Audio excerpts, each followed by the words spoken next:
सारथी जय भारती और सभी मेरे पदाधिकारी और सारथी भाइयों को सादर नमस्कार। और ये तो ड्राइवरों का हाल ही है सर कि सीख ले बेटा ड्राइवरी, फूटे तेरा करम, और खाना मिले कभी कभी सोना अगले जन्म, और मिले तो मांदे भात नहीं तो परे उपास। ये छत्तीसगढ़ी भाषा में एक कहावत है, बिल्कुल हमारे ड्राइवर समाज के ऊपर परफेक्ट बैठता है कि जब हमें खाने को मिलता है तो फुल भर पेट हम इतना खाने के लिए मिलता है कि हम खा नहीं पाते, लेकिन जब नहीं मिलता है तो जेब में पैसा रहने पर भी हमें खाने को नसीब नहीं होता। ये हमारा स्थिति परिस्थिति रहता है। तो ज़्यादा तो कुछ नहीं कहना चाहूँगा साथियों, बस इतना ही कहना चाहूँगा कि आप सब संगठन के दिशा निर्देश में चलेंगे ना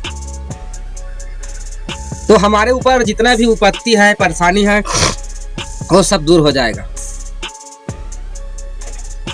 मैं देख रहा हूँ हमारे भाई लोग वर्दी नहीं पहनते, बहुत बड़ी दिक्कत की बात है, और अपने आप को बहुत बड़े होशियार ड्राइवर समझते हैं। मैं उससे बड़ा समझो तो स्वार्थी आदमी कहीं नहीं देखा हूँ, जो ऐसा मन में रख के चलता है कि संगठन कुछ नहीं कर रहा है और हम यूनिफॉर्म नहीं पहन रहे। तो आप अपने ही पहचान को छुपा रहे हो, आप एक चोर बन करके कार्य कर रहे हो, समझोगे। छुपाता कौन है अपने आप को? अपनी पहचान को छुपाने वाला कौन होता है? जो डकैत होता है, जो चोरी करने वाले होते हैं, लूटपाट करने वाले होते हैं, 2 नंबर के कार्य करने वाले व्यक्ति ही अपने पहचान को छुपाता है। भाई हम तो पूरे ईमानदारी के साथ कार्य कर रहे हैं, जिंदगी और मौत को लिए फिर रहे हैं, लोगों तक उनकी ज़रूरतों का सामान जो पहुंचाने का कार्य हम बेड़ा उठाए हुए हैं। जो देश की रीढ़ की हड्डी है हमारे ड्राइवर समाज, वो आज अपने ही पहचान को अगर छुपाने का प्रयास करेंगे तो हमारा समाज में मान सम्मान कैसा होगा? हमें लोग जानेंगे कैसे कि ये लोग संगठित हो चुके हैं? जब तक आप यूनिफॉर्म पहन करके नहीं चलोगे, संगठन के दिशा निर्देश का पालन नहीं करोगे, तो लोगों को पता नहीं चलेगा, और लोगों को जब तक पता नहीं चलेगा तो आप लोगों के साथ, हमारे ड्राइवर भाइयों के साथ शोषण अत्याचार होते रहेगा। आप समझने का प्रयास करें। एक भाई दूसरे भाई को लड़ाने वाला, 2 भाई के बीच में लड़ाने वाले लोग बहुत से होते हैं, लेकिन दोनों भाई को संगठित रहने के लिए उसको सही दिशा देने वाला आज का संसार में कोई पैदा नहीं हुआ है। लोग हमेशा ही एक दूसरे को भड़काने के चक्कर में है। इसी नाम से आज हमारे ड्राइवर समाज में एकता नहीं हो पा रही है।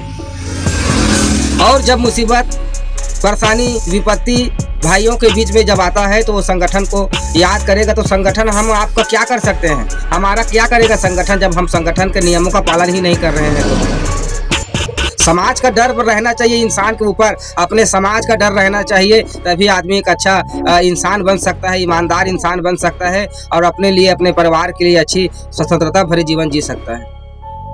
समाज से बिछड़ कर रहने वाले का कोई अस्तित्व नहीं है। जो समाज में मिल करके, जुड़ करके समाज के नियमों का जो पालन करते हैं, चाहे वो कोई भी समाज में, उनका मान सम्मान होता है।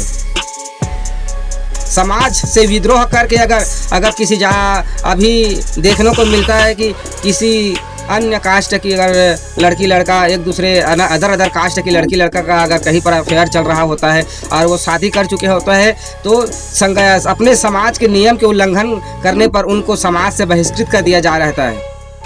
ये आप अच्छी तरीके से जानते हैं। और जब तक उनको दंडित नहीं किया जाता तब तक उनको समाज में मिलाता नहीं वापस। उसी प्रकार आपको भी अपनी संगठन के प्रति, अपने समाज के प्रति एक डर बना रहना चाहिए। लोगों के ऊपर में सम्मानजनक डर रहना चाहिए कि नहीं, हमें हमारे समाज को ऊपर ले जाना है और ये कार्य हम अपने से ही शुरू करना, ये सोच के हमें आगे बढ़ना चाहिए। हम औरों को नहीं देखना है कि वो क्या कर रहा है, हम उनके हिसाब से नहीं चल सकते। ये हमारी जिंदगी है, हम अपने हिसाब से जिएंगे। किसी व्यक्ति का अगर उदाहरण देना ही है, अगर किसी व्यक्ति के ही दिशा निर्देश में चलना है, तो एक ऐसा व्यक्ति चुनो जो आपके जीवन, अपने भविष्य को, आपके जिंदगी को अच्छे सफल राहों पर ले जाए, जहां पर किसी भी प्रकार से परेशानी ना हो। उनके अच्छे विचारों को लेकर के चलो, ना कि गलत विचार जो किसी के मन को मतभेद पहुंचाने वाला, ठोस पहुंचाने वाला व्यक्ति रहता है, उनकी बातों में आप मत आओ। जो समाज को तुड़ाने के चक्कर में रहता है, भाई भाई को बिछड़ाने के चक्कर में रहता है, वैसे व्यक्तियों के साथ आप काम मत करो, उनसे दूर रहो। क्योंकि आपके लिए वो हानिकारक है, आपके लिए वो कैंसर से भी बढ़कर बीमारी है, जो आपको अपने समाज से मिलने नहीं दे रहा है, वो कैंसर से बढ़कर बीमारी है आपके लिए। तो वैसे कैंसर को दूर करो, वैसे व्यक्तियों को दूर करो अपने से जो हमारे लिए हानिकारक है। हमारे समाज, हमारे ड्राइवर संगठन आज हमारे भाइयों के लिए क्या नहीं कर रहा है, इसको आप कब समझोगे? कहीं पर दुर्घटना हो जा रहा है, सहयोग राशि दिया जा रहा है भाई के लिए।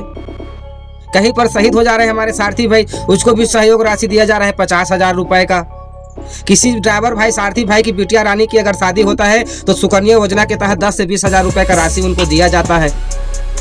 यहाँ तक कि हमारी संगठन छत्तीसगढ़ ड्राइवर महासंगठन आज प्रत्येक ड्राइवर भाइयों का बीमा करवा रहा है, ताकि समय विपत्ति आने पर उनको सहयोग मिल सके। बीमा कंपनी से आपको अलग से सहयोग दिया जाएगा। आप बीमा कंपनी वाले आपको अलग से वहाँ पर बीमा की राशि आपको दिया जाएगा, और ड्राइवर संगठन से जो हमारे संगठन में जो नियम बना है उस नियम के तहत आपको और अलग से उनको में सहयोग राशि दिया जाएगा। तो इतना सारी आपको जब हम सुख सुविधा आपको प्रदान कर रहे हैं हमारी संगठन, तो आप क्यों इनसे वंचित हो रहे हो, क्यों उनसे भाग रहे हो भाई? आप कहना क्या चाहते हैं, आप सोच क्या रहे हैं, ये हमारी बात को अभी तक समझ में नहीं आता है। तो आप बिल्कुल सावधानी पूर्वक कार्य करें, अपने समाज के लिए कार्य करें, और बिल्कुल एक दूसरे को सम्मानजनक दृष्टि से देखें, एक दूसरे को सम्मानित करते रहें, और हमेशा नशा मुक्त होकर के गाड़ी चलाएं, वर्दी आईडी पहन करके गाड़ी चलाएं, यातायात नियमों का पालन करते हुए गाड़ी चलाएं। तो जय सारथी, जय भारत।